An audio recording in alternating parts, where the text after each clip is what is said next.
Oh, I'm Woody Harrelson. Welcome to wait.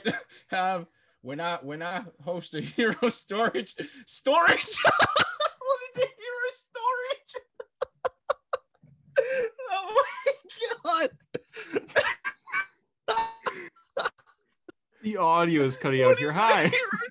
Welcome to a hero story. Hero story.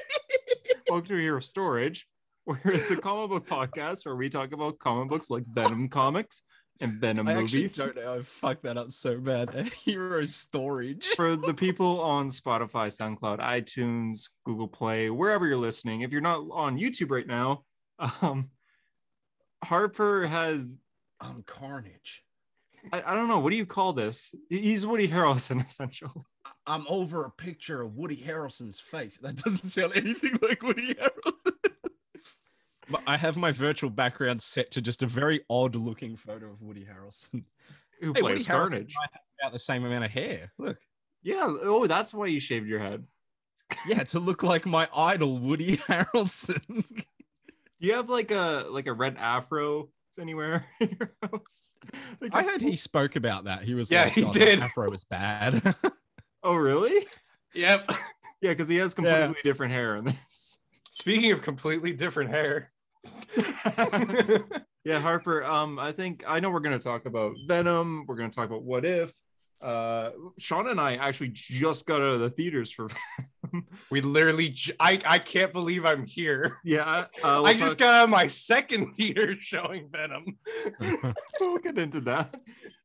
We'll talk about Amazing Spider-Man, Nick Spencer leaving, Robin, Thor, Superman. We didn't even do the introductions. Who are you, Hunter? I don't know. Oh yeah, I'm the comic book Hunter, also known as just Hunter. I'm your local comic, Sean. I'm Josh. Are you back, Harper? Are you? Am I what? Back. Am I what? Are you back? Back in what way? Like Demon in a Bottle, is that back? Oh, I mean, the page is back and I posted on it, I guess. He's back. He's back. I don't know. Does that constitute being back? Look, here's how this happened, right? I bought, you can't really see it, but I've got my Mark 85 Iron Man hot toy behind me. And I was like, oh, that's cool. I'm going to post like a video of me opening it. And then I just was like, hey, I'll just put that on Demon in a Bottle story. Yeah. And then like I had at least like 20 something people messaged me and went, are you back? Like you're back. Like you just put something, that means you're back. And I was like, oh shit. Have I like fucked? And then I was just like, it's commit now. A lot of people keep asking me if I'm back. I'm back. And I'm thinking I'm back. But like the next thing I got was that like Tyler the Creator meme where it was like, so that was a fucking lie. And I've just put like my Demon in a Bottle, like goodbye post up in the corner. So no, the John Diggle. Obviously, this particular comment did not age too well. well. I thought you were going to say that Tyler the Creator message. Yeah, he did. It was crazy. He was like, yo, you back, man? I was like, yeah. No, I don't know. I think I put the thing up on my story and then I spoke to a few people and I was like, oh, this is cool. And then I was like, I may or may not use this account. I'll post like panel-y stuff, but I'm not ever writing again. You know what I mean? Yeah, that's fair. Post I can't your do hot that. Toys. Yeah, I will. I'll probably just do the same thing. It'll just be like pictures that I like or comic panels that I like on a white background with like a filter on it and just chuck that shit up. And that's all I'll do. Yeah. Talk to a couple people. Right before we were recording, as Sean was getting into the call, you were telling me how you have 2 War Machine figures on the way. Yeah, I bought another War Machine and I'm another one, another Iron Man. That's a lot of money, isn't it? Yeah. Oh well. Yeah, I mean, yeah. Well, yeah, it is. He's more financial. You're more financially stable than both me and Hunter. So combined. Well, that's combined. That's because Sean and I share a bank account, and so yeah. Never be a joint account holder with a Canadian. It's bad. Yeah, the problem was that I bought War Machine issue 1 in 9.6, like CGC. And then I looked at that seller's page and he put up the second issue also in a 9.6. And I was like, motherfucker, like I just bought the first one. You put up the fucking second one. It's taken like 4 weeks to get here. And it's like only just gotten into the country. I still don't have it yet. And then I see the second one. I'm like, fuck me, now I got to get that one too. It's like there's a guy in Australia that likes War Machine. I just got 5 of my CGC books back. You had CGC books? I had things graded, yeah, because you and JD made a wave of all of us getting things graded. Yeah, we Yeah. really did. Yeah, we affected both of you. What did you get? I got back Future State Wonder Woman #1, Death. Like none of these books are like big now. I'm praying they'll be big in the future. Death Metal #7, since it's Yara Flor's, I believe, first appearance, because that's the consensus. It doesn't say it on the book though, which freaked me out. It doesn't say first Yara Flor. It should. Yeah, and so there was that. That also happens with Pepper Potts becoming Rescue in Matt Fraction's Iron Man. It doesn't say. Really? Like you can have the issue where she first becomes Rescue. It's like issue 7 or 12 or something. And it doesn't say it on the thing. What weirds me out about it is that I got the 1:25 ratio variant of Daredevil #25. I got that graded because I love Cicchetto's art and the design of Elektra on there and everything. But on that, it says Elektra becomes the new Daredevil. And they came out around the same time, which is why I'm like, why doesn't this say first Yara Flor then? So I don't know, but I got that. Wait, what book did you say was first Yara Flor? Death Metal #7. I'm pretty sure that's what the consensus is. Yeah. And I think so too. Or at least first cameo. Yeah. And so I got that. And then I got all those came back 9.8. So that was cool. That's I mean, good. they're brand new. It'd be weird if it didn't. Yeah. And then the only one that came back is a 9.4, which I expected because it was a back issue. I got Flashpoint #1 graded. So okay. That might actually go up. I feel like that's a safe bet. Yeah, Yeah, that'll probably go up. Anyways, it's annoying. Can I? No, I want to say one thing that's very annoying. Okay. I posted that. The only thing I posted that one picture of Daredevil from Zdarsky's Daredevil, where he says, "I'm fine." It's just a close up of his face in prison. He says, "I'm fine." That post in like 20% of the time that most of my written things has done, it has the same amount of likes. Why the fuck was I ever writing in the first place? You should have just wrote "I'm fine." No one gives a shit. I'll just write "I'm fine" for every fucking post. What the fuck was I thinking? Shit had like 400 likes in like 3 hours. Like what the fuck? I mean, that's nothing to the Great Comic Book Hunter, but still, I was like, it's fucking bizarre. Like I think people are just happy that you're back. I don't know. Apparently, I don't know why, but so the title of this episode should be something Venom related. Maybe it's not. I don't know. I can't predict what's gonna happen, but yeah. Can we please put in you know how we always put a hero story episode or whatever? Can we put a hero storage episode and just not explain it? And so only the people who listen to the episode have any idea what's going on. I kind of like gonna be wild. That's a weird flub, man. We'll see if Hunter at midnight will decide to do that. Yeah, because it is late where we're recording right now. But yeah, Venom: Let There Be Carnage came out in North America, not in Australia. So Harper didn't get to see it yet, but Harper, you're just along for the ride then, right, Harper? I watched the after credit scene and I cried and I shitted. I just had a great time. It was just amazing all around. Wow. But you're fine that we spoiled this entire long hour and 30-minute movie. No, we don't have to do spoilers if you don't want to. We don't have to. I think I can even spoil it, and people, it's not even a spoiler. I will say not much happens. But real quick, Sean, two showings to Venom? I'm drinking this episode. Oh God, what happened? I have had quite the hell of a week. Work aside, that was like my week has just been so busy, and I'm like, all right, I'm gonna go see Venom. That's the end of my week. Like I'm off on Fridays, so like the words of a depressed man. I actually thought about that the other day because like off Friday, I could go see at least I've got Venom. that is something I've been thinking about this week. Like, I have like I obviously like have like, sadness and stuff, COVID, yada yada. And so like, but here's the thing, like wait, hold on. So, but like here's what I was thinking of, like when I was in high school and I get like sad, I'd be like, oh, but at least I have like Flash and Arrow on every week and like things to look forward to. Yeah. I do know what that's. Yeah, I know. I get that. Yeah. And then this week I'm like, what do I have to look forward this week? Titans and Venom.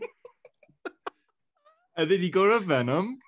So, all right, yeah. So I went to Venom. I went to the local one that I always go to, that I always see things in IMAX at. And so I was seeing Venom in IMAX. I got there, the person scans the AMC ticket on my phone, and they're like, all right, enjoy the movie. And I literally responded, I went, I'll try.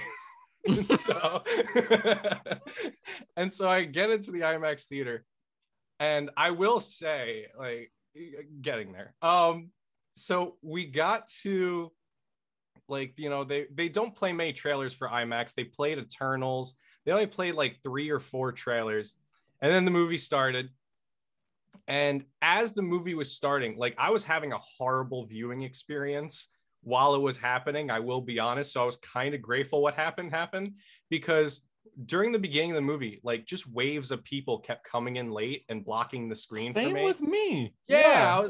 People were like, oh crap, Venom's out. Yeah. I'm like, get here on time or sit in the front row. Like, you know?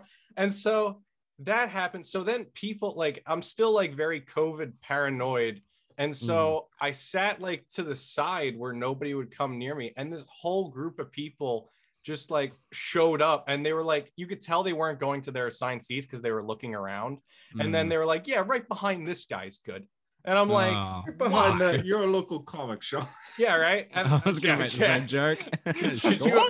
Could you imagine if I just got, I'd be like, how? 400 whatever followers, how? Are you comic book resources own local comic shop? Yeah, so like I moved my seat. Normally I don't. Normally I would be too, like, I don't want to interrupt anything. I got up and I moved down a few rows. And then like later on in the movie, while Carnage is while Cletus Cassidy is becoming Carnage, that big breakout scene. So halfway through. What's that halfway through? About. It felt like, all right. It is a short movie, so I don't doubt it. What happened was like 2 parents and their like little like 4, 5, 6-year-old, I don't know what, comes right in front of the row that now I'm sitting in. And I kid you not, the 4-year-old, the kid's talking the whole time, like just pointing at the screen, like, who's that? And like, it's stuff Carnage, like that. First appearance in the main. But like literally, and then the kid keeps standing up in front of me and like pointing at the screen. I'm like, oh my God. And then the parents are like talking to the kid back and forth, and just, I can't hear a thing now. And I literally, that whole time I saw that showing, I did not get the breakout scene. Sean, are you the reason why that's showing shut down? No. I've seen the Joker. So the thing was, so then I moved down another few rows so I don't have to listen to them as much. And then right as we get to the part that I wanted explained to me so much, Venom wearing glow sticks around his neck and arms. Yes. We get to that part. Venom takes the mic. I kid you not, this was how it was timed. It was perfect. Gets the mic, and he like turns to the audience in the movie and goes, thank you. Everything cuts out. Did you think that was the end of the movie? You're just like, what the fuck? Eminem comes on and it's like, yeah. Literally, it just goes, thank you. And then zoom, lights come on, movie goes off, and then we start hearing like the fire alarm going off, and we're like, no. And then the AMC's announcement, or at least this one's, was so weird, where we get attention. Venom, let there be Carnage fans. It said it 10 times, and then finally we hear one guy in the theater go, attention, what are you saying? Yeah. And so finally it was like, please evacuate, yada yada. And so we're all just kind of looking at each other like, we have to evacuate a movie called Let There Be Carnage. What's happening? And so we get out of the theater, and the whole theater was emptied. It wasn't just us. It was the entire building. Yeah. And so basically what we got from that is that they never figured out the cause. Like, they don't know what set off the system, but the fire department showed up. They had all of us line up, and they handed us each like 2 free ticket vouchers. So and now I have that. But And then you're like, I'm gonna use this immediately to see Let There Be Carnage again, please. yeah. And so I got the vouchers, but like we were all, some of us, some left right away. Others like me were kind of hoping like we'd be allowed back in and watch the movie. And then it reached a point. It got to, I think it was like 8:30, and then the fire department had been in, and you just saw the manager start locking the doors. I'm like, oh damn. And one of the guys, I went up to him, I go, that's it, isn't it? And he goes, yeah, sorry. And so as soon as that happened, I was like, I went onto my phone, I go, what is the closest AMC to me? Yeah. Closest AMC within 10 miles, next showing at 9 p.m. And I'm like, 9 p.m. I feel like that'd be cutting it close. So I set it for 9:30, but I drove. You'd already seen the first half, though. Yeah. Yeah, I had seen up to thank you. You've seen like the first 45 minutes. Yeah. And so I was like, but like, that's the thing. It wasn't about the movie. It was about the end credit scene. Didn't you see the marketing? And so I got there. I'm driving. I hit every single red light, and each red light I'm hitting, I'm like, it's red like Carnage. Yeah. Wow. So then finally I get there, and it was a dine-in AMC.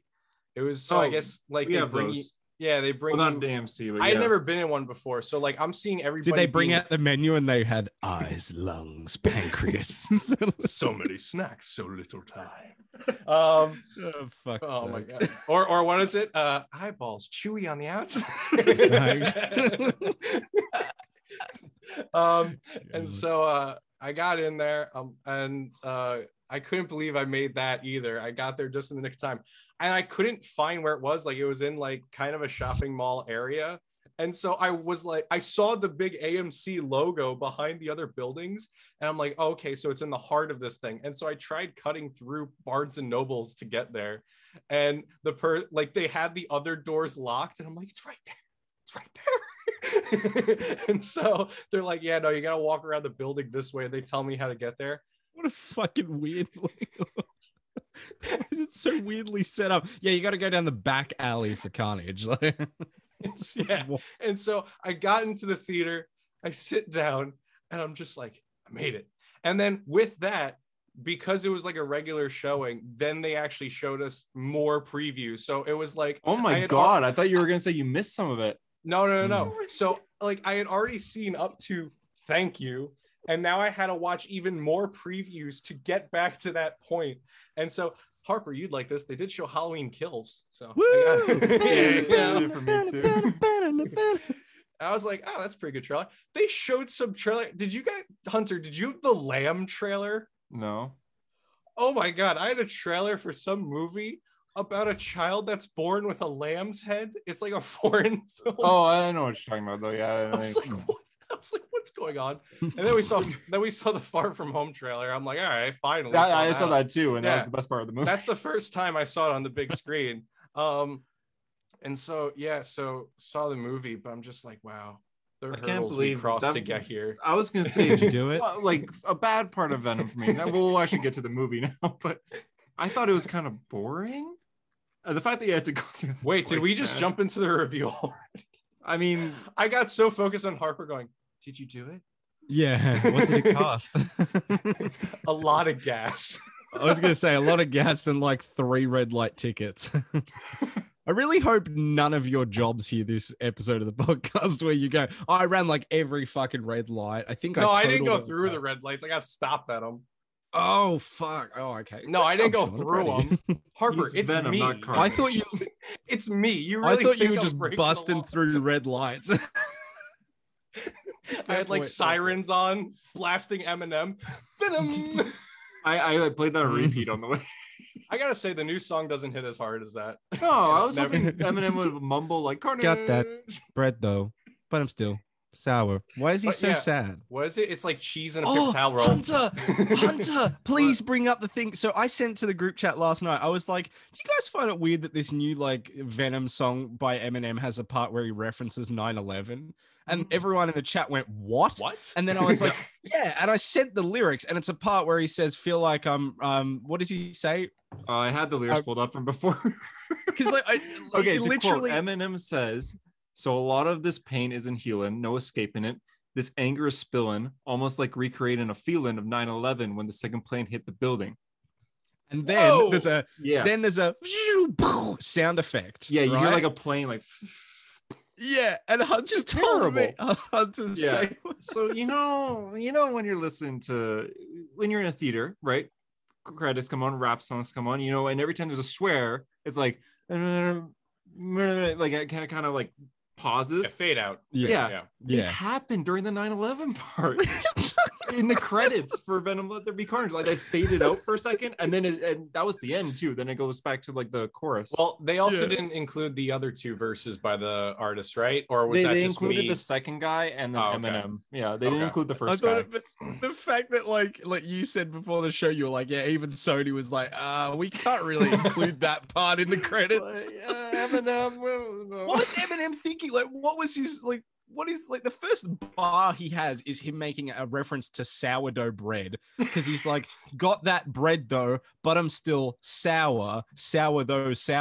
What is who would have ever thought that like Slim Shady from like the late 90s would end up rapping about sourdough or whatever the fuck he's talking about Venom these days. Sequel movie. And then he's like, for this superhero movie where it's two CGI blobs punching each other, I'm going to insert a 9/11 reference to put in the end credits. And then Sony Pictures goes, maybe don't do that. Fuck, man. Yeah, so it's a little odd. I did not hear that. The thing that got me was he says like a line about cheese in a paper towel roll. And I was like, is that a thing? Because like, okay, the original Venom song is not a good song, but at least it totally talks fits about that Venom, movie. though. Like there's a line that says Eddie Brock is you and I'm the suit, so call me Venom. Yeah. So they literally he says like I feel like a symbiote. But here he says I feel like I'm back in 9/11. Like what? Yeah, what a reversal. He's like superhero story to be like the biggest tragedy in American history. Like, Jesus, okay. Eminem got really serious. I think Eminem heard of like the rumors before Let There Be Carnage that was going to be like a rated R horror movie. I really thought after that Machine Gun Kelly diss that Eminem was on the right track again, but no, he's. Turns out that Let There Be Carnage is not a horror; it's actually a comedy movie. Yep, it's quite the comedy. We'll get right into it. First off, let's just go for the good. What did you like about this movie? I thought Carnage looked cool. I think Carnage. Like I said, I thought Carnage was going to be the best part for me. And it looks cool, yeah. Carnage was the best part. I actually didn't gravitate as much to Woody Harrelson as I thought I would. I thought I was going to enjoy it a lot more, especially since I'm a fan. Mm-hmm. And it really was the symbiote that was what I really liked about the character. Yep. I agree. The symbiote was better. And I thought there were jokes in this movie that were good. I actually warned my girlfriend beforehand, like, just to let you know, every joke said in this movie, I will laugh at because I find.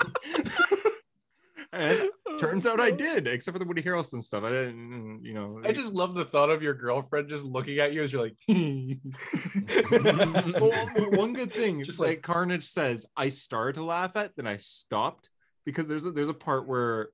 I mean, Harper, I guess I'm going to... We're doing spoilers. Okay, yeah. No, you got to do full spoilers. This isn't really a spoiler. Not have Venom Let There Be Carnage on the show and then do a non-spoiler. What are you going to do? In 3 weeks' time, do a spoiler? No, just do the fucking thing. Hunter. Okay. Actually, no, we didn't talk Shang-Chi. We talked Black Widow and did a non-spoiler version of that. Whatever. I've seen Shang-Chi.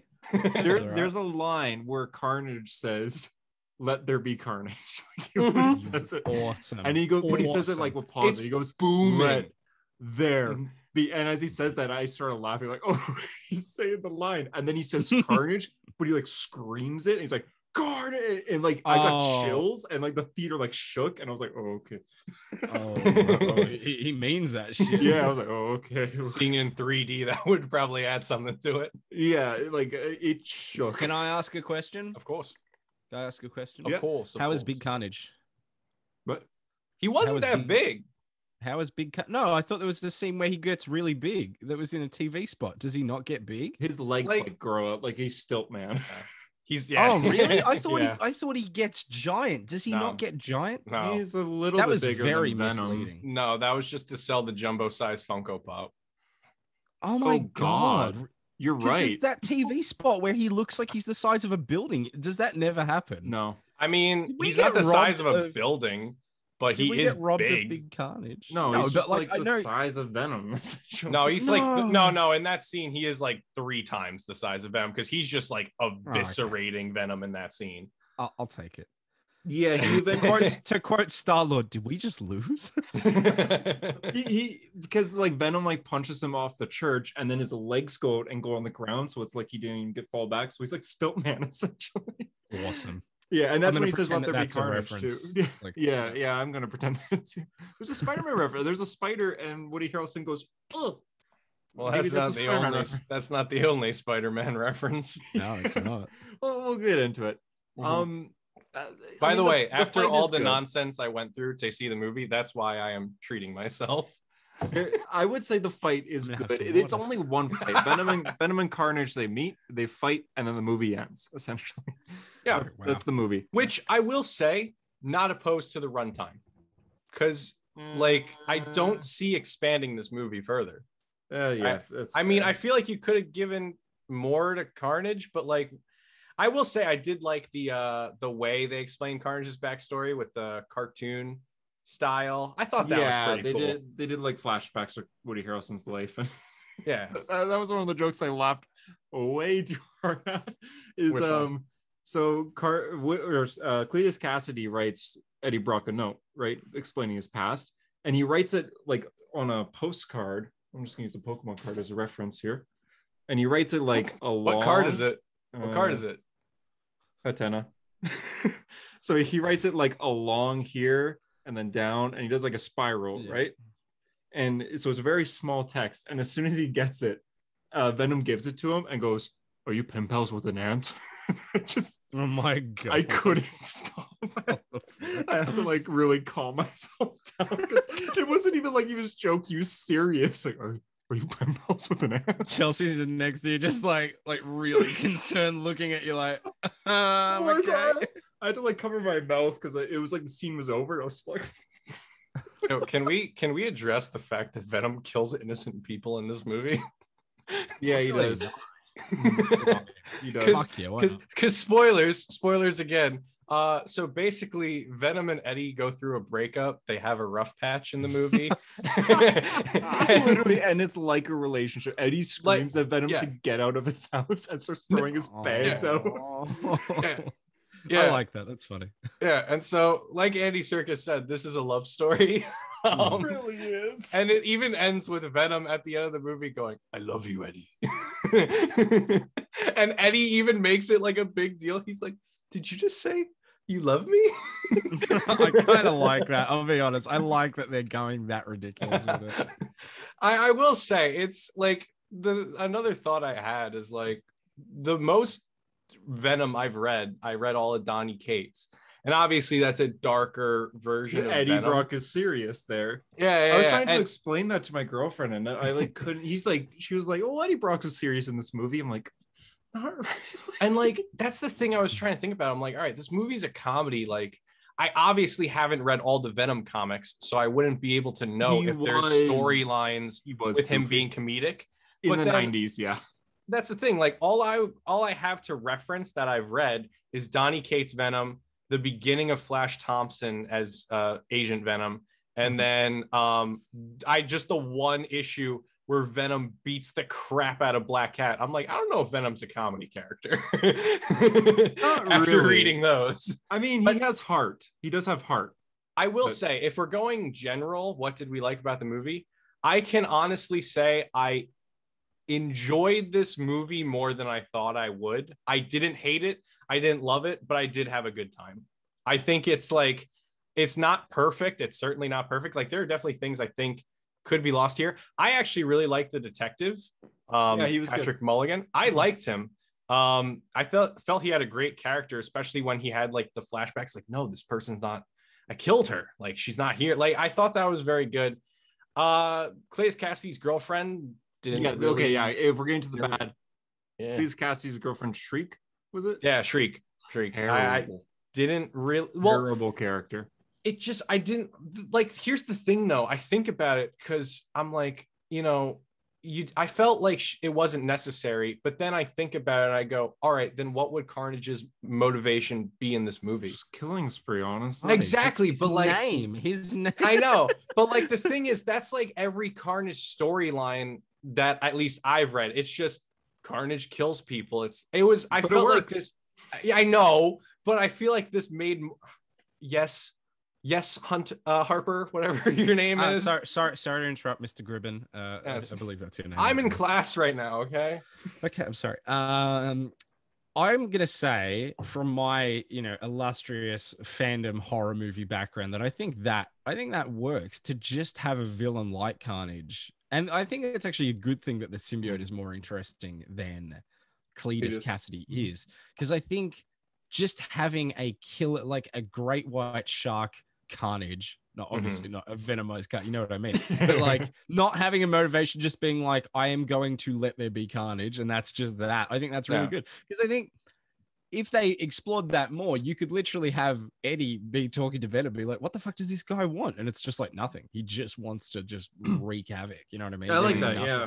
And then there's nothing there. There's no reason. You can't barter with him. You can't reason with him. It's just he's on his path, and you got to destroy him. If you definitely go your horror movie route and turn him into, obviously for you, Michael Myers, that type of character where you're just like, the way you got to do it though is like, because that's the thing, they made him too much of a character then instead of a sounds force. like to me the way you're saying it, they didn't really go either route. They didn't go. It was in between. Where it's like, what the fuck is this guy? Like they should have either kept the mystery, kept this ambiguity around him, or just gone like, he's this really rich, complex serial killer played by Woody Harrelson, whatever, rich and complex. And actually try and make the movie longer by doing it.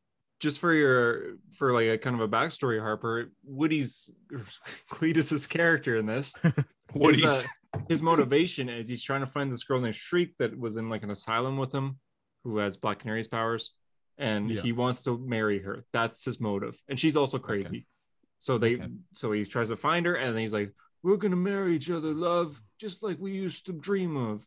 And so it's like a Bonnie and Clyde sort of thing. Yes. Yeah, it literally is Bonnie and Clyde, and Venom's just trying to stop them during the wedding. So I will say a phenomenal scene was when they do reunite, and it's just Carnage destroying helicopters, cop cars.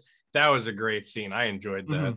Yeah, like Carnage being Carnage is entertaining. But Shriek is just like, she's annoying. Like, her powers aren't that interesting. She's just kind of there to the side, but the camera keeps focusing on her because, oh, look, here's this other villain. But it's just, no one really cares. It's hard to care for her. Yeah, they didn't make her much of a character. Yeah, she had nothing. The most lines she had is, we're looking for Eddie. Like, that's it. Yeah, screaming. Yeah. That's it. So yeah, I mean, her name is straight or whatever. That was kind of the thing with Carnage. Is Carnage doesn't like her, so Carnage wants her dead, and Cletus doesn't.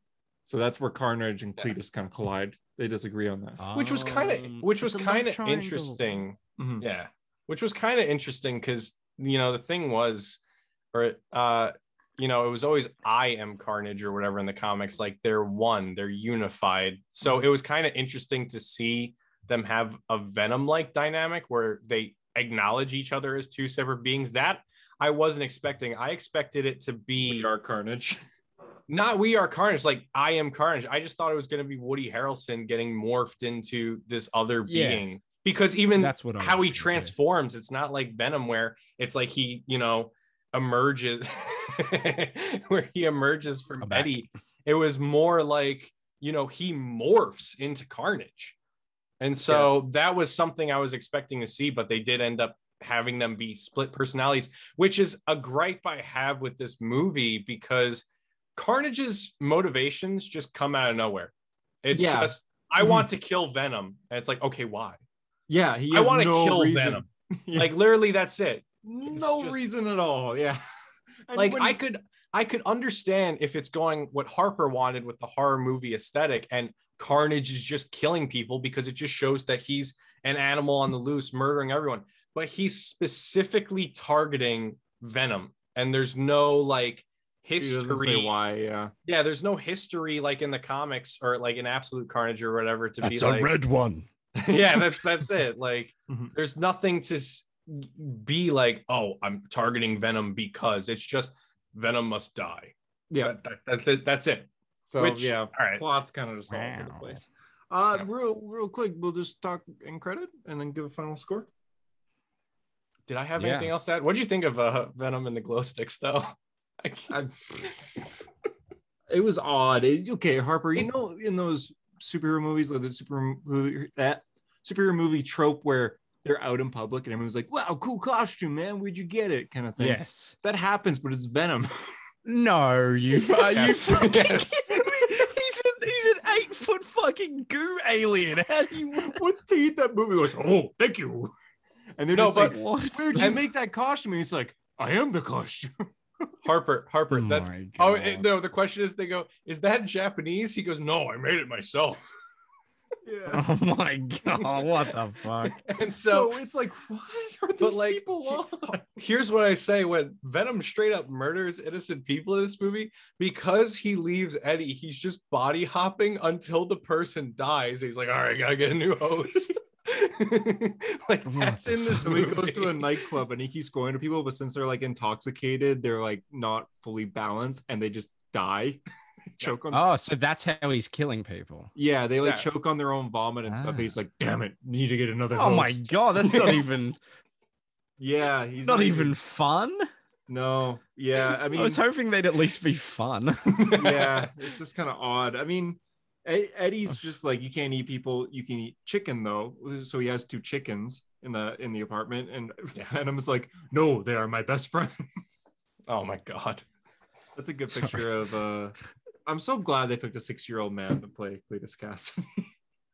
I thought he did the best he could. I didn't like him at all. Here's the thing, though. That was another thing I was thinking about. I'm like, can you cast a better Carnage? I'm like, all right, if you go the Dexter route, kind of, yeah. But, Jackie like, L. Haley. Who? Jackie L. Haley, Rorschach, and Freddy Krueger in the Ooh, remake. that would be good. But if Okay. you want to go younger, I was thinking the guy who played like Joker in Gotham, or is in Jedi Fallen Oh, Order. Oh, yeah. Okay. Yeah, there you go. Just proved you wrong, Sean. All right. we came up with 2 fucking examples immediately. Like, really like that. Well, I was just thinking in terms of like, you know, a force like to be reckoned with, which again, actually, they I got didn't another really one. go. I got another one. Who I you got got? another one. Who you got? Don Cheadle. Oh well, he's going to be Carnage in the next one. Oh, Yeah, that's they're not awesome. gonna Woody address Woody anything. Harrelson turns to the symbiote and goes, "Next time, baby." Next time. Also, that was weird. Venom just eats Carnage. Yeah, Wow, really? yeah, That's how it ends. They separate Cletus and the symbiote, and Venom just eats the symbiote. yeah. It's just How like, does all it right, die? I don't They know. just Bond? separate- Wouldn't it just bond? Like, Well, don't they know. use noise. Like Shriek yells at him, and then like they get And then she gets separated. crushed and then by Venom, a bell. yeah, and then Venom grabs like the goo and goes, "That did not taste good." Yeah. And that's how it wow. ends. Okay. And then he Yeah. bites off. This is the one time I'll curse, but maybe another one will slip out. But the one time Venom curses, the one F-bomb in this movie is "fuck this guy," and then he just eats Cletus Cassidy's head. That's awesome. I love that. I didn't expect that at all, too. That shocked me.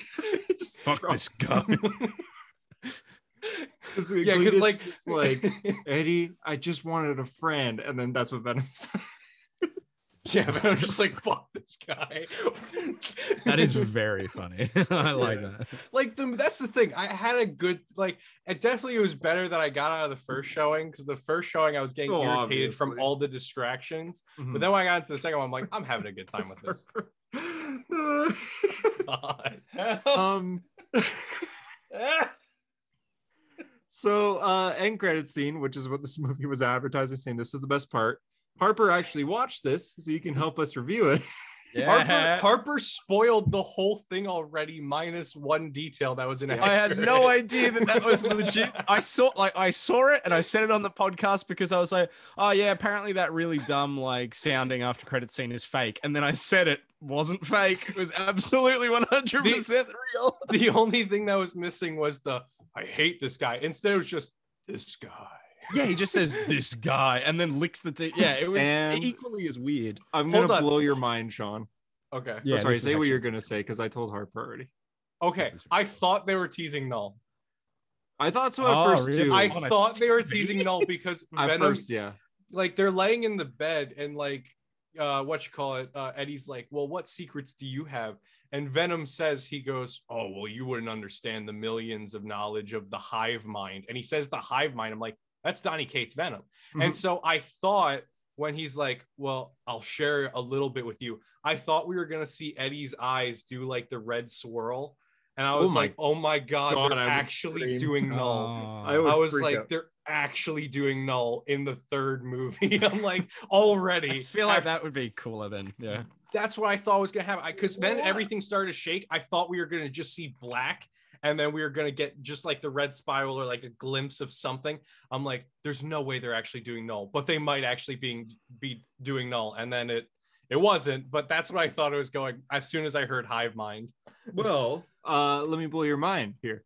So for those who don't know, the end credit scene in a nutshell is, hey guys, it's me, it's Peter Parker here. Yes. Whoa. So we have that conversation with the hive mind, and then you see some Doctor Strange kind of whoosh, and some WandaVision, like things changing in the room. And then suddenly the TV they were watching a show before is now J. Jonah Jameson saying Peter Parker is Spider-Man. And then Venom looks at Venom's like, this guy, and licks the TV when it shows a weirdly cropped picture of Tom Holland. Oh my God, how do they get that footage? It looks so funny. It's just him standing on a green screen like, what is this footage? When did you get that? When did he stand still long enough for everyone to film him and looking unmasked? Like that? The only way actually, that's a good point. Because I assume he just goes, what the fuck? And then he grabs MJ and swings off, and that's the start of the movie. At no point is he gonna like swing down, watch the billboard, take his mask off, and be like, oh man, I'm fucked up. Now I understand what Andrew Garfield said when Photoshop. Yeah. Yes, we believe you, Andrew. So here's what's going on with this end credit scene that people may not realize. Yes, the hive mind. So what is the hive mind? It's Donny Cates' Venom. All symbiote are connected, which means if one symbiote sees one thing, Venom would see it too, technically, because they all share one mind. So he did say, I want to show you something, Eddie, before the whole Doctor Strange thing happened and Peter appeared. As soon as Peter appeared, like TV changes, at first it's Eddie Brock looking around, and then you hear J. Jonah Jameson say, Spider-Man. And then as soon as he said that, Venom suits up and goes, this guy. Why? Well, beforehand, when he's talking about the hive mind, he was going to show Eddie Brock Spider-Man 3 Venom's memories. This Venom is Spider-Man 3 Venom, technically. And that's why he recognized the name Spider-Man. It would make sense that he recognizes Spider-Man because of that. Because Eddie wasn't looking at the TV. Then he literally does suit up immediately. Like he's like, wait, what the fuck? Spider-Man says this guy because he knows who Spider-Man is. Well, that's what I was thinking, because like the whole idea of No Way Home, or at least as we're understanding it thus far, is that they use like a strand of Peter Parker's hair or whatever in the spell, and so that's why all these villains are showing up that are connected to Peter Parker. But the only Spider-Man who has a connection to a Venom would be Tobey's. Mm-hmm. So like that's the only symbiote have a hive mind. So Venom would technically be connected to Tobey Maguire. So no, I'll add on to your theory then, because that Venom got destroyed by the Goblin Bomb. However, if we're really gonna go deep on this, in Venom Beyond, when he goes into the other reality, he connects to their hive mind and gets their abilities like laser blasts and stuff. Mm-hmm. So it would make sense if the hive remembers Tobey's Venom's. Yeah, they're not just going to forget because that Venom died. yeah. Because then that would make... Sean, if I told you something, right? Yeah. I said, hey, Sean, oh boy, I love Iron Man. And then I die. You do? You're not going to forget that. It doesn't disappear from your mind when I die. Essentially, that's Venom has memories of Spider-Man 3. Yeah, so it would make sense if he's connecting to the hive mind of Spider-Man 3 Venom. Yeah. Yeah, so which is connected to the hive mind. That's what we just said. But it doesn't. No, because there's multiple hives. Because each multiverse has their own. Because in Beyond, it shows that Dylan Brock, they never met Null. Dylan Brock just went crazy and became what's his face. Yeah. But like he broke that barrier. Like for all. No, never mind. but clearly he broke the multiversal barrier to end up in the realm where J. Jonah Jameson is being He's like in the MCU. Peter Parker, blah blah blah blah blah. So guess the rules. Maybe when maybe when Sylvie killed Jonathan Majors, when she killed Kang and everything broke loose, the barriers started vibrating and shit, and the hive mind across the entire multiverse connected. So every symbiote has the knowledge of every multiverse's symbiotes. Yeah, and then they just start hearing time, space. Which, hey, that we can go into what if now. First off, what do you rate Venom, Sean? What do you rate Venom? I mean, its Rotten Tomato score is like a 70 something. Don't think of Rotten Tomatoes. So what do you, Sean? What do you so that's kind of where I am. 6, 7. Yeah, I said, I had a good time. I didn't love it. I didn't hate it. I had laughs. I enjoyed it. It was better the second time. Yeah. I will say 6.5, 7-ish. Yeah, like you said, you had laughs. I couldn't stop laughing. We said, "Are you pen pals with an ant?" So like it was goofy. It's not my typical Venom. My typical Venom is always going to be Donny Cates style of Venom, which I did like. I liked waiting for the very end credits now, even if there's not a scene, because I did like seeing that they like at the top of the list of special things is Donny Cates, and they have like all the Venom creators and writers and stuff. Yeah. I got very excited at when I saw Shang-Chi because Matt Fraction was the top of the list, and I went, oh, Matt Fraction. yeah. I was like, oh. Yeah, I like seeing that now because I paid attention. Oh, but actually, we'll get into that in news. I'll bring that back in news. Anyway, yeah. I'm sure you saw what broke while we were watching Venom. Yeah. How many articles did you write on it, Sean? Like 15, 20? How much? I work the weekends. Sorry. Hey, Harper, why do you look like the actual Marshall Mathers? I could probably make better music than current Marshall Mathers. What prompted? I saw that at work today, and I literally I said out loud while I was working, I just went, what did he do? Everyone keeps asking me, they're like, why? And I just went, I was bored. That's it. All right. So time. Space. Oh my god, this is the best. This Reality. Is the best, man. This is the coolest fucking episode, man. This was the best episode. Yeah. It's not a linear path. So good. It's not a linear path. Yeah, I thought we were going to continue. This was. He became aware of the. What the hell? Man. Yeah, what the hell? Yeah, he literally says, "What the hell?" I love the Watcher becoming like, because we thought the Watcher would be very Dr. Manhattan-y, where he speaks like he has no personality. Close. The box is right there. Yeah, he's right there. I mean, just get it. Like, I love that last week, like Ultron walks through and he's like, "Wait, hold on, what?" Yes, which makes no sense now. The ending of last week makes no sense. Man. Well, no. Oh yeah, actually, you're right. It doesn't. He is right. Yeah, because he's right. He becomes aware watching Ultron, and now he just forgot it. What? Oh wait, yeah, no, that's a good point. Also, Ultron goes, had to wait, what? Yeah, Ultron had to have started his conquest after fighting the Watcher. Got it. Yeah. Okay, here. Your name is actually Eminem. Oh my god. On Zoom, yeah. So you can clearly go back and forward between moments in time. So we probably saw the Ultron, went, wait, what? And then went to the Ultron's Earth and back, and then watched it. Okay.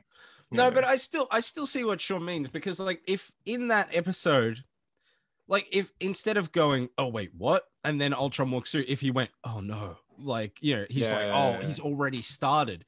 Then you could go, oh, last week's that end part happened like after he fought Ultron, and Ultron was like, I'll come for you, motherfucker. You know what I mean? But actually, no, it could I still think it's work. fine. Yeah, I think it still works. It could still work, because after they fight, he locks him away on whatever ice place. Then you would say he would, go back and spoilers, like talk with Doctor Strange. And then, Ultron hasn't come back. He's like, okay, I think I'm safe for now. And then Ultron walks through into Party Thor's Earth, and he's like, oh, wait, shit. Oh, fuck, we're not good. You know what I mean? But like, he knew what was happening. That would work. No, because at the start of the episode, he's like, on this universe, or he's like, this universe truly breaks my heart. My heart, yeah. Which was actually that. Yeah. Oh no, you go first. No, I was gonna say, but I think that timeline jump makes sense. Like, okay, the fact that if he hadn't have fought Ultron and locked him away wherever, then I'd be like, well, how the fuck does he not realize? But clearly he thought like, okay, that is dealt with, but I've got to, Doctor Strange, I need your help just in case. And then he goes to Thor and he observes Thor, and then he sees that and he's like, oh shit, Ultron's coming back sooner than I realized. What? Essentially. Okay. Yeah. Okay. Yeah, that works. We did it, Reddit. Yeah. We figured it out. Yeah. But like that was actually a thing. Like I was in the comic store Monday night or whatever, and they had gotten in like a Funko Pop of apocalyptic Black Widow. I was like, what if episode is this going to be? I haven't heard. And then it ended up being this episode. I go, okay. But I had a point, but I already lost it. So somebody else say something. It was a really cool episode. I'm glad it's 2 parts. Yes, it's its own story while also being the setup for the next one. It's which I'm grateful for. I'm glad it's not a one shot because this is a major villain essentially. Yeah, why did we go from Party Thor to this though? Anyway, I think it was cool. I like the idea of having Natasha and Clint be like the final two survivors. You know what I mean? Oh, you mean Roy Harper meets Harry Potter? Yeah, he did. It was more like old Green Arrow. Yeah, and like he had the cloak of invisibility. Yeah, he did on top of the building. Yeah, I noticed that. I was literally like, has this been in the MCU before? I don't remember a character having a cloak of invisibility. There was some interesting thing, like when the Watcher and Ultron are fighting and they're punching through realities, they end up on Mustafar. Yes, that was Vader's castle in the background, and I'm like, holy shit. Star Wars is canon to the MCU now. They just don't give a fuck at the moment. You guys remember that old movie with the walking thingies? Hey, that's in our multiverse. Whoa. Like, what if, like, the end of Spider-Man No Way Home, it's like they haven't had Andrew Garfield or Tobey Maguire, and then like you see the Doctor Strange portals and everyone in the cinema is like, oh my god, here comes the other Spider-Man, and it's just Luke Skywalker, like de-aged from the Mandalorian. What's his face? The original Venom. What's his name? Topher Grace. Yeah, the ghost of Han Solo. It's real. Yeah, oh, that's right. Yeah, that's Eve from Maybe Wall-E. he wasn't kidding. Holy shit, that'd be so good. That fight between Ultron and Watcher was so cool. Amazing. Oh my god. But up until this point, I thought the what if fights were just kind of okay outside the Peggy Carter in front of the truck. I actually haven't been like, I've been very apathetic to what if. I haven't been like, oh my god, this episode, like since the Star-Lord, T'Challa Star-Lord episode, I really haven't been like, oh, Doctor Strange episode didn't do it for you, hey? No, it didn't really do it for me. It was all the other episodes had more been like, oh, that's cool how they worked that in there. Like Fury's big week, seeing it, with Hank Pym. I'm like, all right, that's cool how they did that. Same with like what was another one that was interesting where I was like, oh, that's cool how you fit it in that way. But the zombies. Like zombies, I'm like, oh, the quantum I like the realm. Virus, that's okay. That's a good way to, because that's obviously an episode where you go, how are you gonna bring zombies into the MCU? And then it's like, oh, the quantum realm, didn't even think of that. And like, of course, the only thing that bothers me about that, well, actually, no, I didn't like the zombie episode, but the only thing, but the thing that really gets me then is if Ultron becomes like aware of the multiverse by having all the Infinity Stones, then what's going to happen with that zombified Thanos? Like, I think the zombies. I think the zombies are tying into this episode, are they not? Because because there's the teaser. Party Thor is just like, oh, zombies.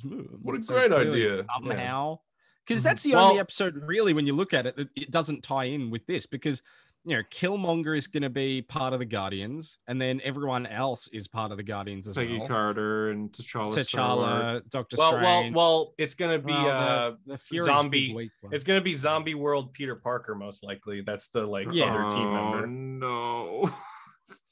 The zombie apocalypse! It's the Ultron apocalypse! Oh, you're right about that too. Yeah. Maybe this will be the best episode. I thought it'd be the finale, but maybe not.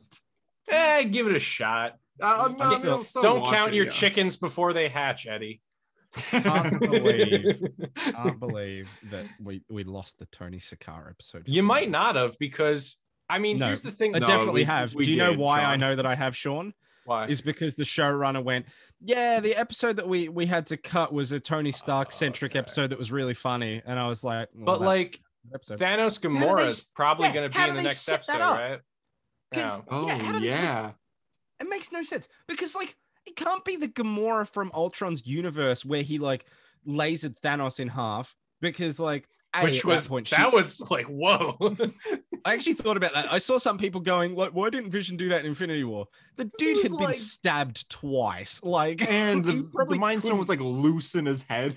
Yeah, I don't also, think. Yeah, well, Vision, that's true as well. Vision didn't really kill. If you think about that's it. true. We don't trade hesitated. lives. He couldn't even kill zombie Wanda. Look at WandaVision. Vision would rather talk his way out of a fight than like yeah. The ship of Theseus is an Theseus. Thanos. Man. But yeah, this episode was a lot. It was probably I think the Doctor Strange one's still my favorite, but I think the Doctor Strange one is my favorite too. I think it's better written, but this was still like exciting as a comic book fan. Like the fight with the Kirby crackle effect, it's like, man, I can see this being a comic book. And it's moving. Like essentially. We got another Tony Stark death. Yeah, we did. On screen. As soon as Tony Stark was like when he first appeared, he's like, I want to shoot armor around the world. Yeah, I'm like, yeah, he's dead. Okay. Yeah, he's dead. Because he said that right after Watcher's like, this universe broke my heart.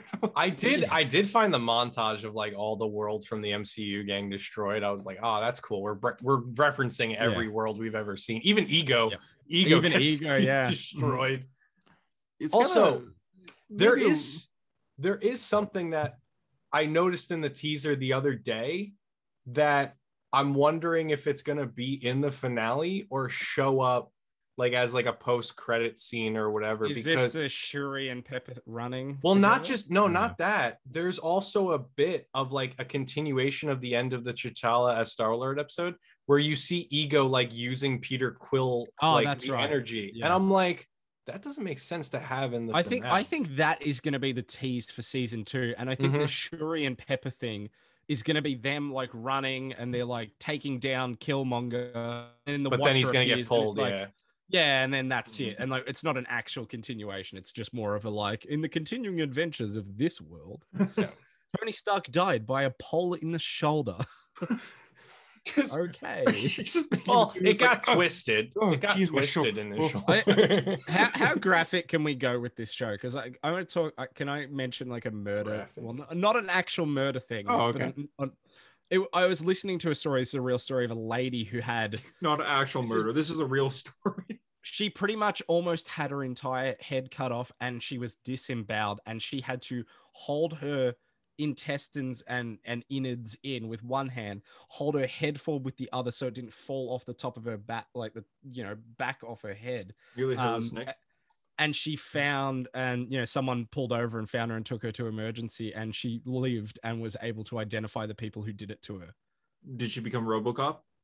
No, she was the $6 million man or whatever the fuck. No, Hunter, you dickhead. This is a real story. I'm not kidding though. God, like how the perseverance. Like she apparently there was a part where she got up off the ground, leant up, and her head went back, and that's when she realized she had to hold her head because they'd cut her head nearly clean off. Sorry, that's really graphic. Oh my God. But like, that lady was the fucking strongest person I've ever heard. But this universe's Tony Stark can't take a pole to the shoulder. Are you kidding me? Are you kidding me? I was wondering where you're going with this. Yeah, I'm like, what is this got to do with what if? No. It's just, this is the murder mystery aspect of the show. I will say one highlight of the episode is kind of how you get the remix of Clint losing Natasha. Instead, it's like the reverse. Natasha's holding Clint and he falls, which also I thought, going back to it, even though we already moved on, Venom, I thought Anne was dying.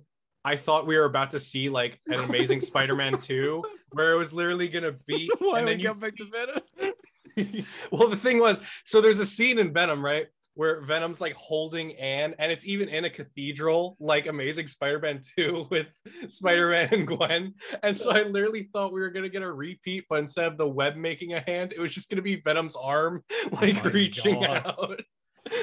Harper, I just realized when you said pole to the shoulder, you meant Killmonger's pole to the shoulder. I thought you were saying that Tony pulled his shoulder. Like, no. I was just talking because I said at the start, I was like, how did he die from a pole just being launched into his shoulder? And then I brought up that, because, it's a comic book world where people survive ridiculous things. And so then I brought up that shit that I heard from the real world, our own world. And I was like, that's crazy. And yet this superhero comic book universe, a dude dies by a pole to the arm. I'm like, what the fuck is going on here, man? I was wondering how Hunter could possibly think like pulled his shoulder, but I listened to your Kenneth B talk and it all makes sense. Kenneth B. We should make a villain called Kenneth B, since Kenneth clearly B is not an actual character. Coming to the Price a Hero Pays Part 2. Kenneth B. Damn it, I'm gonna do it. The villain shows up and also dies of cancer. Oh, that's a shame. Anyone who's read that book? I will say that's a beautiful story. I actually JD wrote it. I was so there. Anyway, this is another, like, I got heavy before with like the saddest thing, but I was going for a sleep study because I thought I might have sleep apnea. And I was like, I need to read something to fall asleep. Let me now read The Price a Hero Pays. I sure hope Hunter doesn't draw a poor innocent child on his deathbed. And I was like, this is, I know it's Hunter and JD's story. I'll probably have a good time with this. And then I was there like crying and I have to start the study. I'm like, oh, this was a mistake. Now available on Comixology. I remember, spoilers, but I remember reading that, and then like when it gets to the end and he's standing in front of the two graves, like I didn't realize that like that was the kid as well. And then we were talking in the group chat and I was thinking about it and I looked back and I was like, oh wait, no, you can't just do that. Killed the kid, yeah. We killed the kid. Oops. You ruined every and all chance of that being a legacy character now. Yeah. Unless it's the therapist. Unless wait, what happened to the oh no, the therapist, right, because that was the therapist died. Yeah. Mm-hmm. Yeah, that was the for fuck. JD literally went like we like planned all these characters and JD's like, what if we kill them all? What if we kill every single one? Time. That's awesome. Anyway, back to that murder case. You guys made fun of that so much. During a class, we were having a discussion and the teacher kept saying, what if? And every time she said, what if? I completely zoned out. It's just like, space. Time, space. Well, I'm listening to the Batman Audio Adventures, which is the Batman podcast. And it's Jeffrey Wright who voices the Watcher. Yeah. Yeah, he voices Batman in it. And fuck, what? Yeah. That's really sick. Cool. It's cool, but I can't help but think of like waiting for him to say time. Space. Yeah. That dude is killing it, man. He's gonna be the best Commissioner Gordon. Did you notice James Gunn tweeted about I think he tweeted about Peacemaker and he used like a Watcher emoji and people were like, wait, is the Watcher in Peacemaker? No, fucking God. And shortly after he removed the Watcher emoji from the tweet. But he was like, well, I mean, he did respond. He was like, I mean, the Watcher's like everywhere, so I guess. That scene where it's Ultron and the Watcher punching through realities and it's just John Cena and James Gunn like shrieks. Peacemaker. Yeah. Real quick, we're about an hour in, so let's just rapid fire through news and comics. That feels like it's been 3 hours. Yeah. I had a feeling this was going to be a long one. It's Hunter, late. We have a lot to talk about, though. Thor 2 director wants the Snyder Cut. Not going to happen because no one wanted the Snyder Cut until the Snyder Cut was successful for this. Wait, who wants the Snyder Cut too? The guy who made Thor Dark World. The Dark World. Oh, okay. Yeah, but like, not gonna happen. I mean, if it comes out, sure, I'll watch it, but it's not gonna happen. People were campaigning for the Snyder Cut. They're not campaigning for Thor: The Dark World director. I never heard someone say campaigning, like complaining. Complaining. Yeah, well, that's what I'm doing, next bit of news: Steve Ditko estate. Oh my God, it's nothing. Yeah, it's not gonna go anywhere.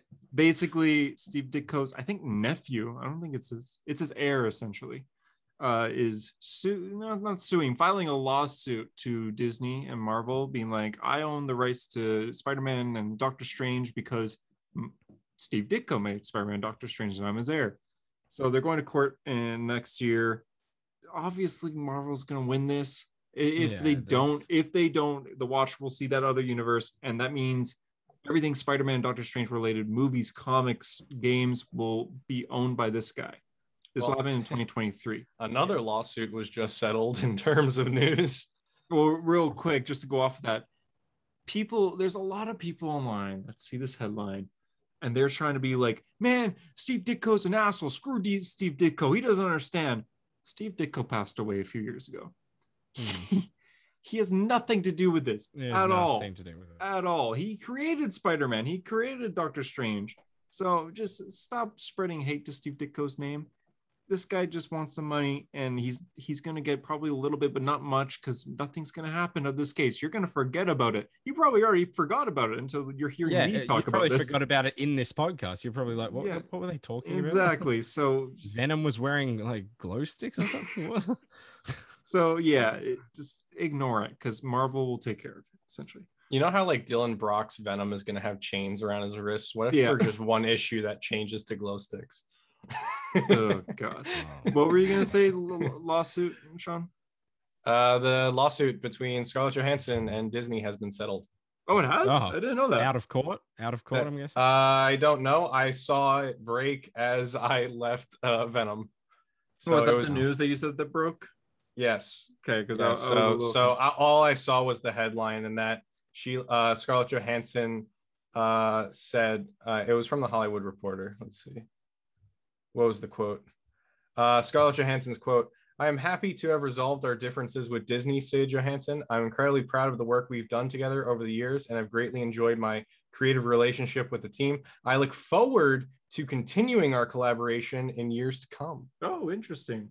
Right? Black Widow returns. I mean, that's just a quote that's being taken out of context in the post right now. I didn't read the whole article. That's fine. Okay. Yeah. Cool. That's all the news I have. That's all the news you got? Yeah, but was there any other news? I don't think so. But comics, real quick. Rapid fire. So why are we gonna rapid fire them? There are in-depth discussions to have. It's so late. It's the middle of the night. You want to talk late? It is 1:07 in the morning for me. We'll go over it. Harper, did you read comics this week? What is comic book? Oh, I forgot. Yeah, sorry. Harper looks like every single character that has to go into hiding after they're wanted by the government. You have any sunglasses on? Wait, like a baseball hat? Wait, actually, I got glasses somewhere. Oh, I'm doing some real. Oh, here we go. Like the classic, I gotta buzz my head so people won't recognize me. Do you have a hat? Yeah. You didn't have your MCU disguise. Oh, fuck. No, wait. No, that's not it. No, I don't have a hat. Sorry. You don't have a hat? Wait, that's mandatory. If I wear my glasses like this, I look like I'm going to a Smash Mouth concert or something. Oh, yeah, Shrek. Yeah, I get it. Yeah. Anyway. Oh my God, you look like Billy Joel on the album of We Didn't Start the Fire. Let's do it. We got that in this week's Spider-Man issue. Yeah, I was gonna say that was referenced. Yeah. Okay, so what else do I have to Nick say? Spencer's run is over. I read that issue for you. It started great. It was fun. Ryan Otley was on the art, and then it kind of crashed.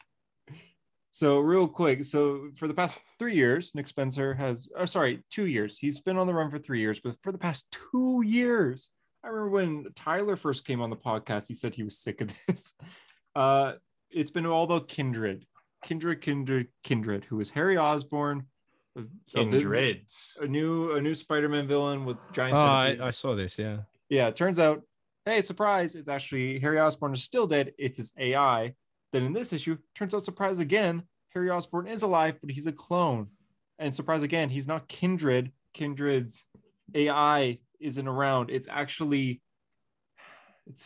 Norman Osborn and Gwen Stacy's son and daughter who are twins, but turns out those aren't real. That's a Mysterio thing. Yeah. So they're DNA made from Osborn's gene, created in a lab. Oh, just one second. If you're listening to this and you have no idea what Hunter's saying, It's okay. Yeah, okay. It's a little okay. Also, further twist on the Harry Osborn situation. Spoilers, he dead. Yeah, he did. He's So in hell. okay, how can I? Yeah, Oh, he's in so- hell. So No, but Norman his soul has sold been his released, soul. right? okay. Yeah. Here, I'm gonna use Pokemon cards to kind of just lay this out because I don't have a pen on me for some reason. Why? Okay, so By the way, again, I read this issue for you, Hunter, and I have not read any of Nick Spencer's Spider-Man, nor have I read Sins Past. But why did you read this? Because I was like, Hunter's gonna have no one to talk to about this because we all know how Oh Harper no, feels it's about okay. Spider-Man. JD dropped the Oh no, book. I'm fine with Spider-Man. Spider-Man's pretty cool. You're a changed man. Change man. Oh yeah, hey, he's in all right. Venom they say the word tuberculosis, and I giggled and I felt Oh bad my god. because I'm done, sister. Red Dead Redemption. Yeah. Oh my So God. Spider-Man, just imagine this is Peter. Is like, hey, I'm Spider-Man, and then whoa, new villain. I like how you say imagine this is Peter, but you grabbed a Miles figure. I said imagine it's Peter. Okay. So imagine the Pokemon card is Peter. Okay, hold on. I can do Don't this. grab Miles and be like, I'm this doing, Yeah, man, I'm doing come figurines on. instead. Okay, I think I got my characters. Okay, I got my characters. Okay, Spider-Man. Psst, psst. And then suddenly, ooh, Kindred comes. Ooh, new villain. Fight, fight, fight. What the fuck? 2 years later, still fighting.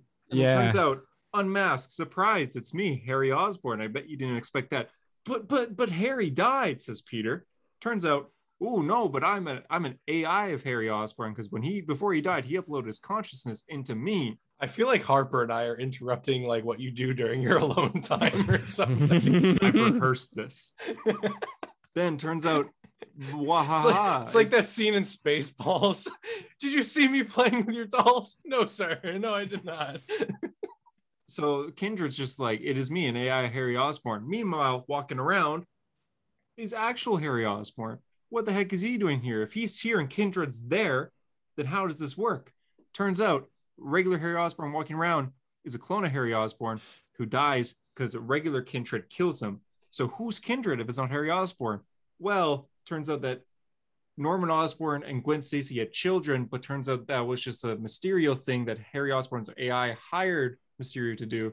So now these kids were made in a lab, born to kill, and now they're back. There's a son and a daughter who were just created to mess with Norman Osborn, and now they become kindred because they're just soulless people that are trying to just mess up Norman.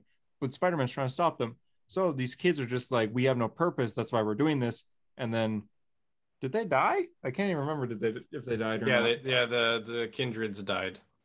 Oh yeah, because it was like, which also made no sense to me because it was just like, oh, so like, was the whole game between Doctor Strange and Mephisto to be like, have Peter Parker's like will basically get crushed? Was basically that because like right after he like gets like Mary Jane helps him up and everything, the kindreds are just like, we failed. Yeah, and they just die. Somehow they pulled a Padme and they just died and it wasn't really explained. Can I talk about what I loved from this issue? Sure. The one thing I loved and could actually appreciate without knowing anything from Nick Spencer's run, I loved the panel of Mephisto. Is it Mephisto or Mephisto? I messed this up. Doesn't matter. Okay. Well, I love the panel of Mephisto being like, you know, answering Doctor Strange, why Peter Parker? And he's like, oh, I've had the vision of who will stop me. And he doesn't say, he just says, I've had the vision of who will stop me. And you get a panel of Spider-Man and like all the Avengers dead at their feet. And what Spider-Man's alive. Yeah. And what I love about it so much is how they say, and Doctor Strange goes, no, you're lying. You're keeping something. And I love, because then you get the next panel, which I guess it's a page turn. I read it digitally. And so you see, it's not actually Peter, it's May.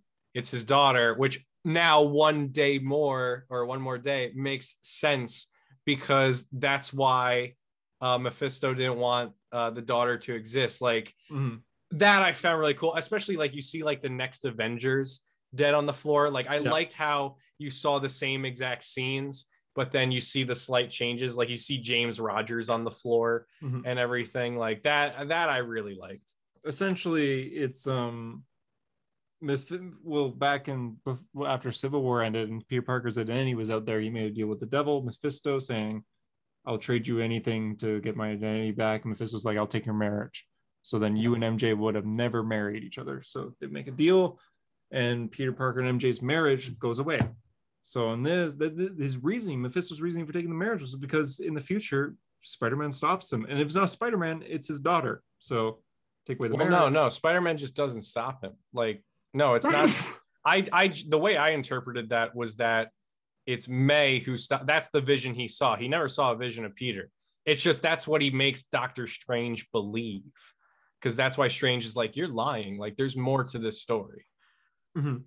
So I don't think he feels any threat from Peter. The only threat he feels from Peter is him and Mary Jane getting together, because then May will be born. Yeah. And it will undermine any chance Mephisto has to rule the world. Yeah. Which, like, everyone's trying to rule the world these days. And in Marvel, we have Mephisto running around, Thanos running around.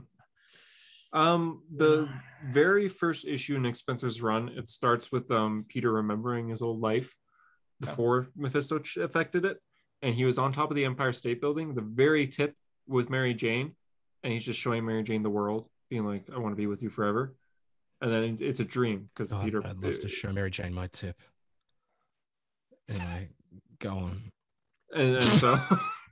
And so this issue, the very last page is the same idea. It's them on the top of the Empire State Building. So I like that. And Peter takes her to where he kept streaming of her being. So yeah. Amazing Spider-Man number 74. Nick Spencer's run, I will give a 5. Because honestly, it really crashed. It had a good start, but it really crashed.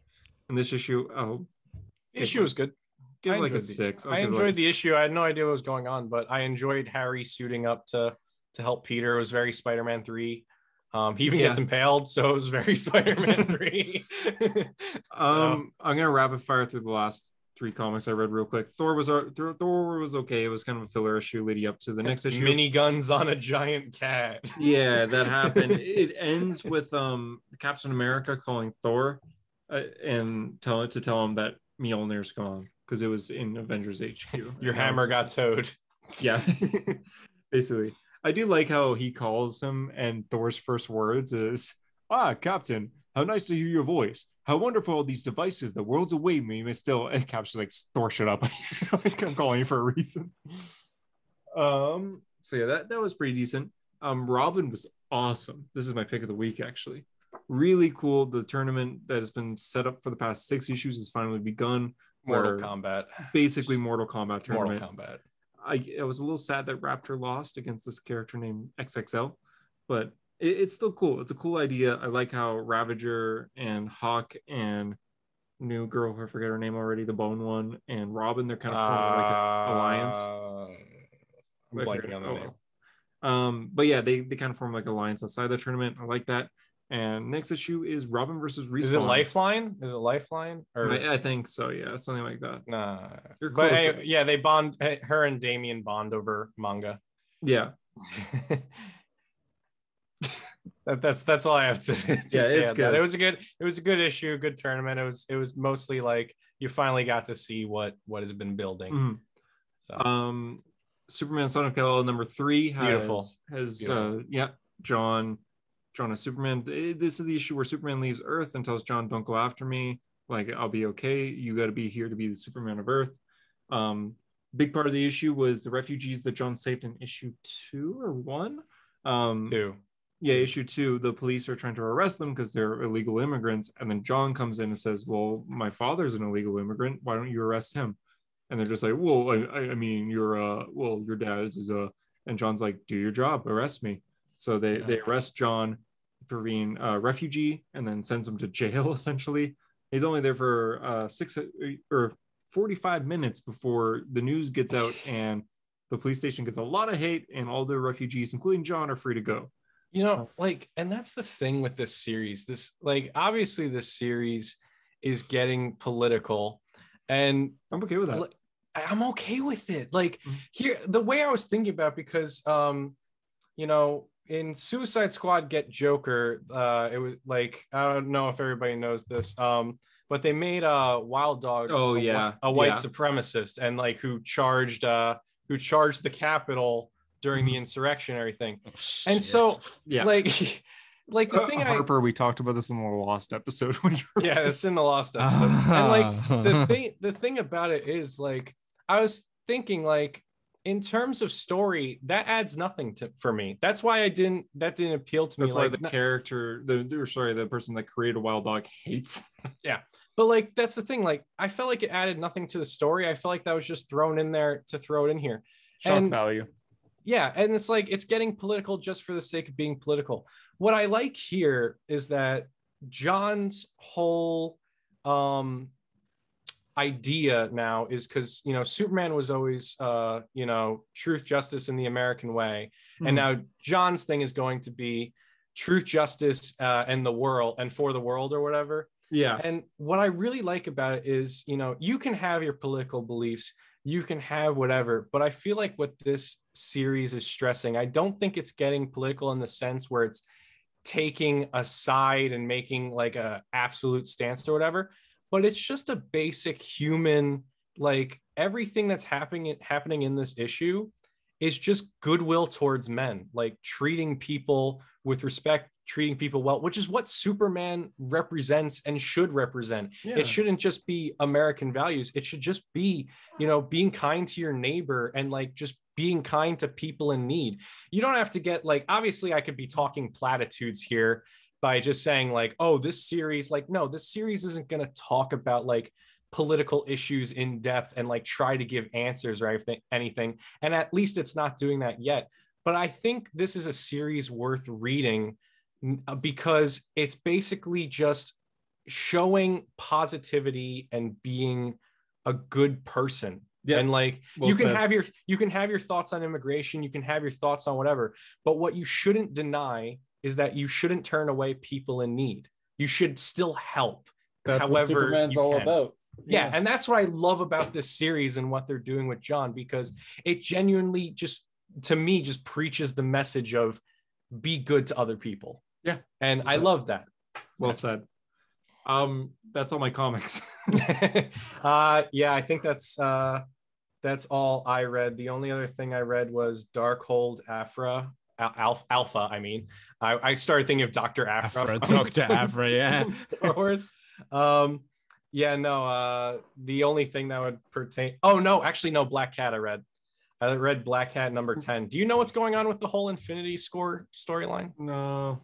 That's what was building in all the annuals, including the Iron Man annual that Harper loves.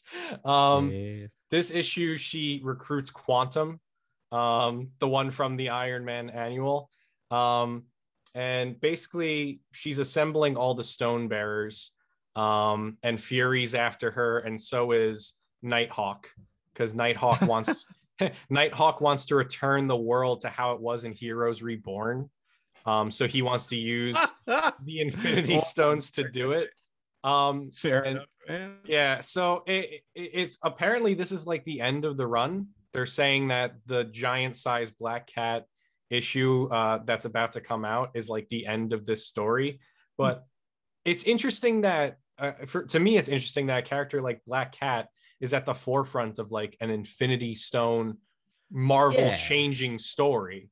Yeah, and so she may or may not have been hired by Dr. Doom. Like it says that in like the recap. It's like, for a mysterious client, parentheses, who may or may not be Dr. Doom. Like, and so it's interesting. I'm curious to see how this is going to shape things, because that's why those 8 annuals that came out and they had a backup story of Fury and Nighthawk interacting. That all built to just this Black Cat storyline.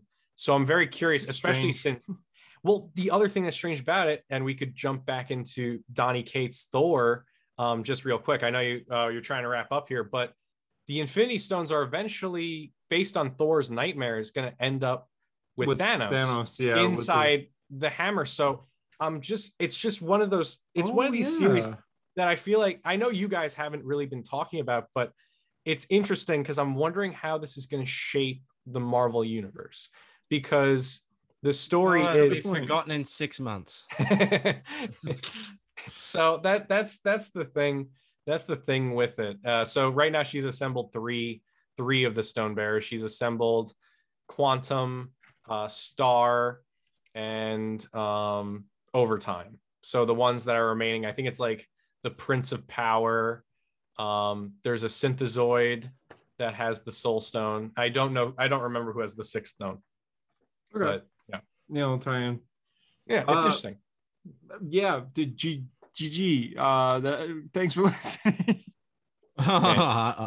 It's like it is fairly late. We did just see Venom three times technically. 1 for me, 2 for Sean. Well, like 1.5. He watched 1 for you, Harper. He watched 1 for you. Harper. Yeah, I watched that after credit scene. I feel like I kind of watched the movie. And you've heard us talk about the Stilt Man, and Yeah. God, Tom Hardy's gonna be in No Way Home. Is he though? I don't know if he is. I feel like he might not be. He might be. It is a really like. I feel like if you're gonna do a big after, like, oh my god, this Venom is crossing over into the MCU. I feel like it should have been bigger than a dude like watching a TV and then walking up to a TV and then licking a TV. You know what I mean? Doctor Strange shows Like, up while I feel Eddie's like, on the island. Yeah. Oh yeah, if another I hero feel like showed it should up. be like Eddie sitting and then like everything shifts around him and then like suddenly he's in Times Square and he's looking around like the end of Captain America, the First Avenger, and it's all the billboards of Tom Holland Spider-Man. And then maybe they even do the same joke where he goes, "What the fuck?" and then it cuts off. Or maybe they don't cut off because they can get the one. What the fuck? Well, to wrap this in a nice little bow, because Eddie's now like a fugitive and on the run, I'm wondering if this is just like how Venom's just going to be in the MCU now. He's never going to go back to his reality. Yeah. Anne is gone. Dan's gone. Which no. would make sense because then Venom would have a reason to hate Tom Holland Spider-Man, saying, I can't get back to my universe because of you. And that's why they fight. And that's a hero story. And that's a hero story. Episode 161, I think. If you're listening on iTunes, we appreciate a 5-star review. If you're on YouTube, we really appreciate a like and a subscribe and a comment about what your favorite Venom line is. Mine is your pen pal and aunt, I guess. Mm-hmm. Mine is still from the trailer. I am more than happy to eat, Mrs. Chen. Yeah, Harper, what's your favorite Venom line? The part where he says "thank you" and then the whole cinema explodes. I like that one a lot. That's a great one. Yeah, bada boom, bada bing. I don't know what else to say. Fuck's sake! All right. I had to do a little JD reference. Be sure to there. like and subscribe. Oh, we didn't talk about the Mario casting. Chris Pratt. That's amazing. Anyway.